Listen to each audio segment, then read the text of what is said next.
Hello, Intro to IR class. Dr. Maiden here with another video. This is going to be lecture Intro to IR 4.2, the Global Economy Era. Okay, so trying to get a little bit of normalcy here, we're going to start like we have many times before in our actual lecture classes. We're starting with where in the world. So I'm going to pop up a couple of pictures here if you're following along on the slides. Where in the world? What could this be talking about? This one's a little tricky. It's not a specific country. If we think about the topic, the global economy era, and especially if you've read the book, you'll maybe see that they use this example, and I thought it was perfect, so I want to use it. We're talking about Apple here, actually, these pictures. Apple, and more particularly, the iPhone. So it is quite possible. I am currently recording this video with an iPhone. It's quite possible you are watching me right now on an iPhone. If not, maybe you have your iPhone in your hand, sitting right next to you. You're playing a game rather than actually watching this, but you're doing your best, right? iPhones. We're going to talk about it for a second. If we're talking about the global economy era. So national economy era was states really engaging in trade with themselves, okay? So trade happening within states, staying national. The international economy era was a little bit more of, okay, we're all in this together, we're impacting each other, we're going to try this comparative advantage model where I'm going to just grow rice, you're just going to make furniture, and we'll trade for each other for what we need. It worked until it didn't because we're greedy, right? We're greedy monsters. We are the worst, according to the realist model. We ruin everything. We're the reason we can't have nice things. So in the international model, it's going to work until it's not, and even when it's not working, we are still interconnected and can't escape each other. We're transitioning then from this states operating internationally with each other to more of, no, there's no denying it. There is just such a thing as a global economy. The idea that states have independent economies is almost gone now at this sense. So we're using this example of Apple, all right? And so the book did this great thing on page 248. They walked through some things here as you're thinking about just how complicated this can be. So something as simple as an iPhone. So Apple has a headquarters in California, okay? It is a US company. It's headquartered in California.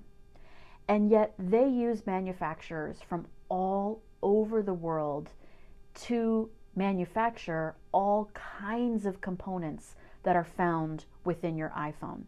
Okay, so many of them may have headquarters in wealthier countries, but they have subsidiaries around the world that actually do this work. So if we trace the process of your iPhone, where did it come from? How many hands have maybe touched it? How many countries has it been in before it even gets out of the box for you to start using it and taking it around the world? So something like the iPhone's accelerometer. These are manufactured by Bosch Sensortech, which is based in Germany, but they have subsidiaries in China, South Korea, Taiwan. The glass screen on most iPhones comes from Corning. This is a US-based company, but they have factories in Australia, Brazil, Denmark, India, Malaysia. The US-based Qualcomm contributes baseband processors and LTE cellular chips. These are manufactured in factories across Asia.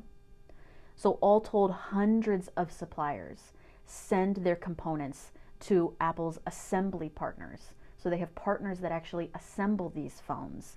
These are in China, in multiple cities in China. So you may open your web browser here in the US and order a phone. And so the web browser is supported by servers that are here in the US. And yet that information is sent to factories in China that will actually package it. UPS will move it, probably through Hong Kong, before it arrives to you. It will travel through South Korea, Alaska, until it actually gets to the UPS region in your area. Okay, so if you think about just how many people have touched your phone, all of the different pieces of your phone, even before this, if we say even before all of the manufacturing that's going into it, there are raw materials needed for this phone as well. There are infinitesimal pieces of gold that go into phones, coltan. There is coltan in virtually every smartphone, every laptop. This is mined at least a significant extent illegally in DRC. Okay, so before even the microchip pieces get to these factories, the raw materials are taken out by hand in DRC. So if we're thinking about globalization then, the global economy, this is kind of what we're talking about. That it is no longer possible to just say, oh yeah, this is made in the USA, okay? It's really difficult to do that at this point in time because of the extent to which the international system has globalized. Not only states globalizing through things like the UN, the EU, all these regional and international IOs, NGOs rising to prominence, but just the fact that our market has fundamentally changed. For this lecture, we are going to focus on outlining the global economy era. So this is 1975 to the present, the global economy era. But first, we're going to have a brief musical interlude. Right?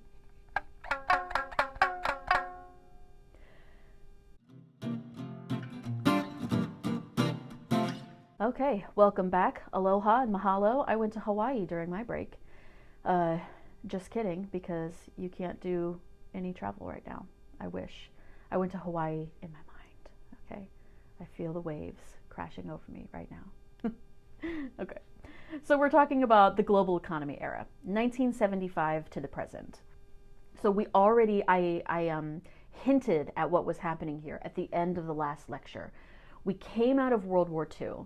So this is 1945, we come out of World War II, and we feel like something has got to give.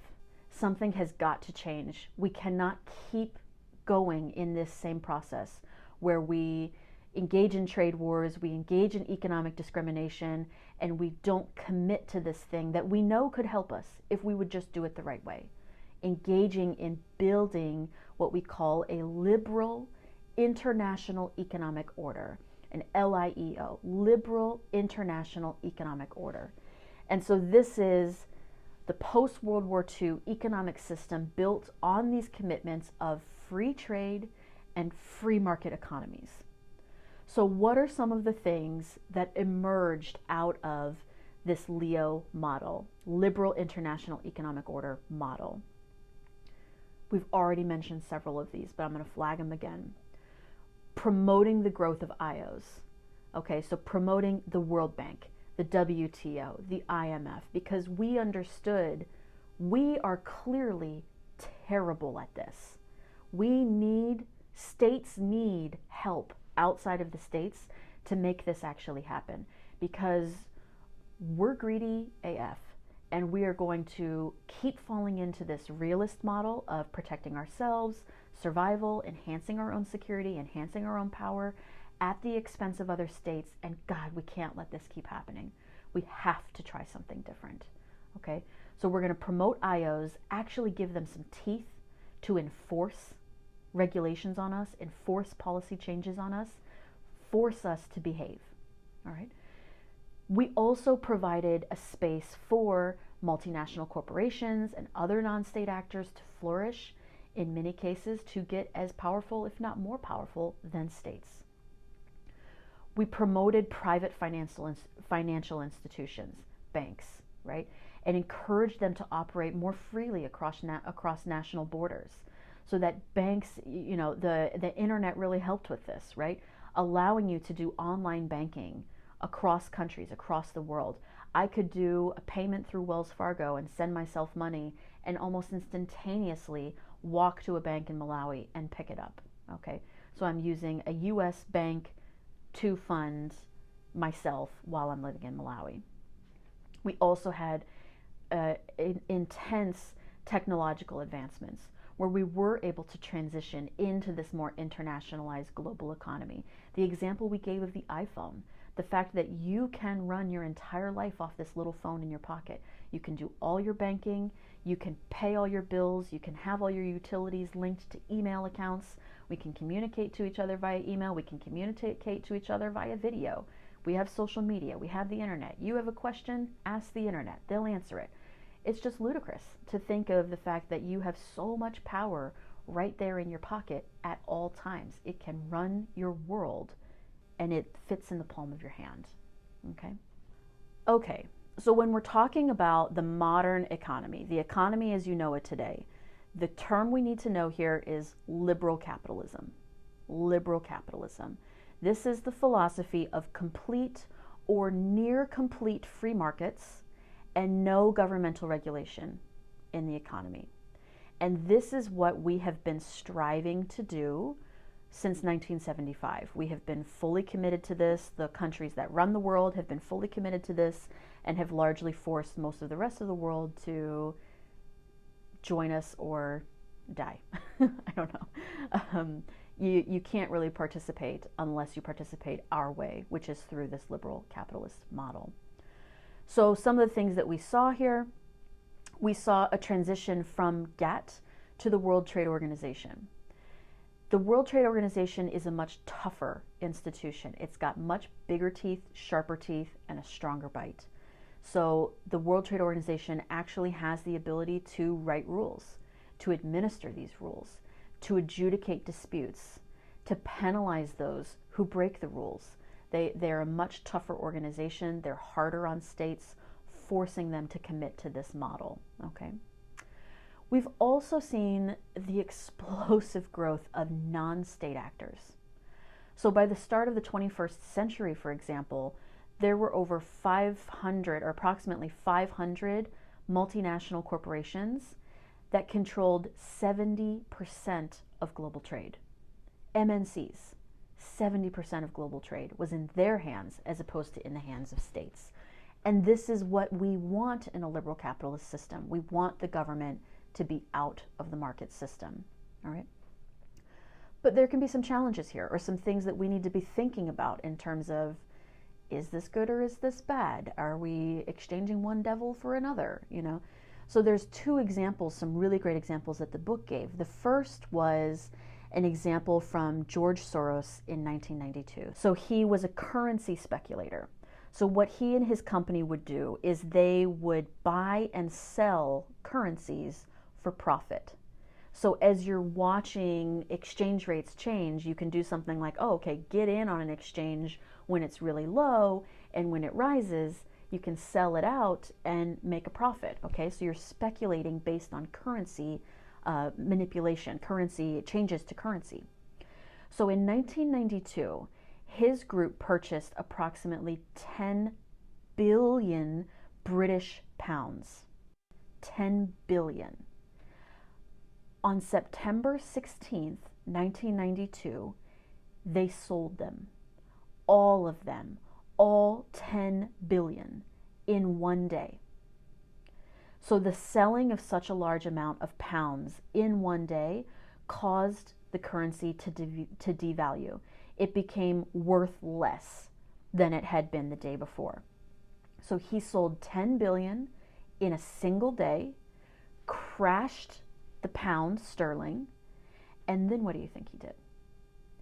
He went in at this devalued rate and bought up the pounds back because they were so much cheaper. So when the pound recovered, he netted a profit of about $1.1 billion. One individual person in his company playing around with currency exchanges almost crashed a state's economy, did crash it. And in the recovery, he made a fortune. Okay. Another example we can think of is something like the Bill and Melinda Gates Foundation. So at this point, Bill and Melinda Gates, they're individuals that made a fortune off of Microsoft. Now they've started this foundation.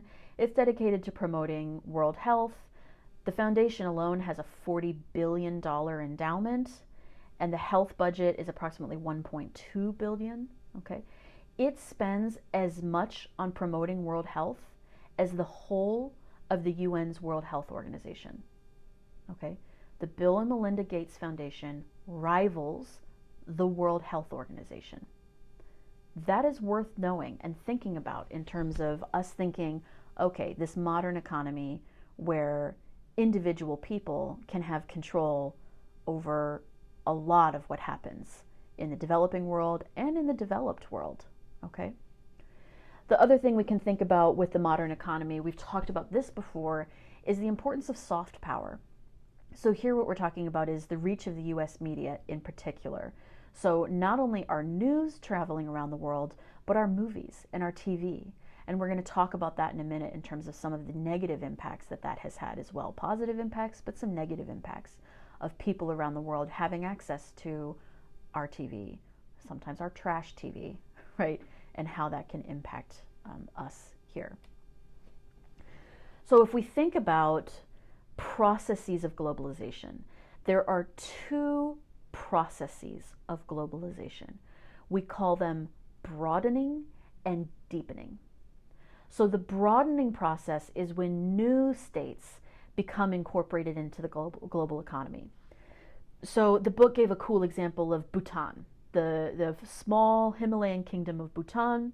They blocked all internet and TV access up until 1999. So starting in 1999, you had this revolution within Bhutan of, I can now access the internet. I can now access TV, international TV as well. So you had the broadening of the global economy as a new market was brought into the fold. Compare that to something like North Korea, which still largely blocks almost all, not only trade, but also cultural exchanges as well. You cannot stream Desperate Housewives in North Korea. Okay. The other aspect here is deepening. So deepening refers to how much of a state is touched by globalization and to what extent. So broadening is bringing more states into the fold. Deepening is within a state, the reach of the global economy within a state. So think of something like early 2000s. Only 4.5% of the Indian population could access the internet. By 2017, over 40% of Indians were accessing the internet. Compare that to a country like the US, where over 85% of US citizens are actively accessing the internet, right? Or think of something like 2011, horrible floods in Thailand, which is responsible for 45% of computer manufacturing. Horrible floods across Thailand ruptured the computer industry in 2011 because that's where most of the manufacturing was happening. Computer prices, manufacturing fell off a cliff, and it took a long time to recover. And so the global economy felt the effects of that, floods in one country, because of the way we've done comparative advantage systems, because of the way we've done outsourcing of our systems, so that, Thailand has a flood and the whole world feels it, because now our computers are not accessible. Okay. So we're gonna look here for a minute. I'm gonna put the slide up. We're gonna end with this video with thinking about some of the positive impacts of globalization, but also some of the negative impacts of globalization, particularly as it comes to the global economy. So positive, we do have countries that are engaging in more open trade, experiencing better all over economic health than those who don't. The more open and free your trade is, the more likely you are to have economic growth. Positive economic growth. That's worth noting. Also, within countries that are engaging in open trade, liberal capitalism, there are lower rates of forced labor, particularly among women. There's a caveat here, and we're going to talk about it in a minute. There's less gendered economic discrimination. There are competitive salaries. Again, I'm flagging this by local standards. Competitive salaries by local standards. Does that mean it's competitive around the world? No, that's going to be one of the negatives we're going to talk about. Peace. The fact that we've talked about this, right? That we have said, give me an example of two liberal capitalist countries going to war with each other. You guys couldn't think of an example. Peace can be a positive impact of this liberal capitalist system. And just the idea of exposure and diffusion of myriad cultures. So the fact that you can get Chinese takeout here, you can stream Bollywood movies, you can, just think of all the different forms of diffusion that have happened, listening to Icelandic rock bands, what have you. That the the globalized economy has also allowed for a globalizing of culture in some really cool ways, some really exciting ways. But let's talk here for a second about negative impacts of globalization. So comparatively, when we think about some of these major companies, like a company like Nike or Reebok, there are comparatively much poorer overseas labor conditions and wages. So where you could have competitive salaries by local standards for a Nike plant here in the US, they've outsourced most of it. So when you actually are going to Bangladesh or India or Thailand or wherever Nike is producing its shoes, there are poor overseas labor conditions and wages. Okay, that has been a big challenge. There has been tremendous pressure placed on states. Many states have weakened through this process because of what we said, the idea of there's virtually no ability for you to opt out of this. You have to engage in this. You have to commit to this. You have to put yourself at the mercy of the WTO, whether you want to or not, even if it means you don't get as strong a trade deal. Because again, when we talked about the weighted voting system, who tends to get their way the most? The US. The US gets their way more than any other state because of weighted voting. So other states that are trying to participate in this, like a Thailand, they've kind of just got to shut up and take it. They have to participate in the WTO if they want a chance, and they've got to take what the WTO gives them, and we largely have a say in what happens because we have the heaviest weighted vote. All right. Globalization has also forced states to shift from notions of Westphalian sovereignty to what we call neo-Westphalian sovereignty. And we've talked about this before, this idea of, in this brave new world, sovereignty doesn't mean a lot if something like the WTO can come in and fine me for my behavior or stop me or regulate me from doing something I want to do, even if I think if it's in the best interest of my state. If the WTO disagrees, I don't have a lot of say in the matter. All right. Other challenges. IOs, like the WTO, can circumvent democratic rule of states. They can decide what's in the best interest for them. Multinational corporations can do the same thing. So do you really think George Soros cared about crashing the Bank of England? No. He can circumvent what's best for states, crash a state temporarily, and reap the benefits of the rebuilding process. All right. Another negative here, widespread displacement of people, not only within states, but across the world. We've seen this. We've seen this before where people are fleeing countries where the countries cannot compete in this economic market. There are not these opportunities. Or if there are opportunities for people to engage, it's in poor working conditions with poor wages. And, it's not worth it to people. They want to try and move to other places to get better opportunities, better chances at good positions that have good salaries, good conditions, right? So widespread displacement of people, both internally and around the world. And just the fact that because of this displacement and because there is a discrepancy between local conditions within developed countries being good, but not so much in developing countries, you have had this global increase in highly insecure, very precarious work, dangerous work in particular, right?